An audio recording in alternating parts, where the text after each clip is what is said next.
একটা নতুন ভিডিও নিয়ে এসেছি, যেটা হচ্ছে ব্যাংক স্টেটমেন্ট। এইরকমই ব্যাংক স্টেটমেন্ট একটা তৈরি করে দেখাবো, কিভাবে করে এক্সেলের উপরে ফর্মুলার সাহায্যে ব্যাংক স্টেটমেন্ট করা হয়েছে সেটা দেখাবো। যে এইখানে ডেট আছে, ট্রানজাকশান আছে, ডেবিট আছে, ক্রেডিট আছে, ব্যালেন্স। এই একটা ছক তৈরি করা আছে, এই ছকের মধ্যে আমি তৈরি করে দেখাবো। এখানে যেরকম ডেট বসানো আছে, ডেটটাকে অটোমেটিক 1 থেকে 16 পর্যন্ত ডেটটা এইভাবেই চলে আসবে। 1 থেকে 16 পর্যন্ত একটা ডেট বসানো হলো। এবার এইখানে দেখানো হয়েছে ট্রানজাকশান ডেবিট আর ক্রেডিট। ট্রানজাকশান ডেবিট আর ক্রেডিটের আমাকে এইখানে একটু ভরটা করে দেখাতে হবে, সেটাকে আমি একটুখানি কপি করে করব, কারণ অনেক টাইমটা লেগে যাবে ভিডিওতে টাইপ করতে গেলে।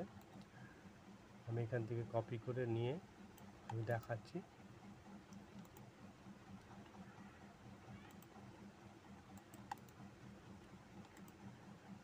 কপি করে বসানো হলো। এখানে যেরকম দেখানো হয়েছে ক্যাশ ডিপোজিট, ক্যাশ ডিপোজিট এখানে ক্রেডিটে আসবে, আর চেক ট্রান্সফার এইখানে ডেবিটে আসবে। এই রকমই ছক তৈরি করা আছে প্রায় সবগুলোর মধ্যে। এখানে ট্রানজাকশানে এখানে 40,000 টাকা অলরেডি আমি এখানে বসিয়ে দিচ্ছি ব্যালেন্সে। 40,000 টাকা ব্যালেন্সে বসানো হলো। এইবার 40,000 টাকা ব্যালেন্সে বসানো হলো, এইখানে তো আমাকে দেখাতে হবে মাইনাস ডেবিট হয়েছে। এখানে 10,000 টাকা এই তারিখে ডেবিট হয়েছে, 2 তারিখে 10,000 টাকা ডেবিট হয়েছে। এই ডেবিটটা আমাকে এখানে দেখিয়ে দিতে হবে। টোটাল ইজুগাল টু এই ব্যালেন্স 40,000 টাকা plus credit minus debit inter. এখানে হলো 30,000 টাকা ব্যালেন্স আছে 2 তারিখে। 2 তারিখে ডেবিট হয়েছে 10,000 টাকা, তার জন্য 30,000 টাকা ব্যালেন্স রয়েছে। এবার এই 30,000 টাকাকে ধরে আমি যদি নিচের দিকে টেনে দেখানো হয়, অটোমেটিক আমার ব্যালেন্স এখানে দেখিয়ে দেবে টোটাল।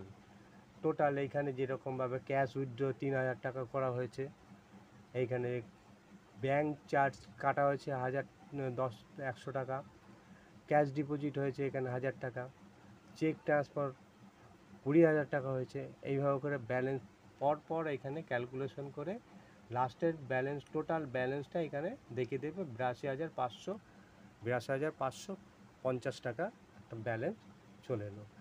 এইভাবে করে এক্সেলের উপরে আমি তৈরি করে দেখালাম। এইটা তোমরা দেখতে পারো। এইখানে ভিডিওটা আমি শেষ করছি।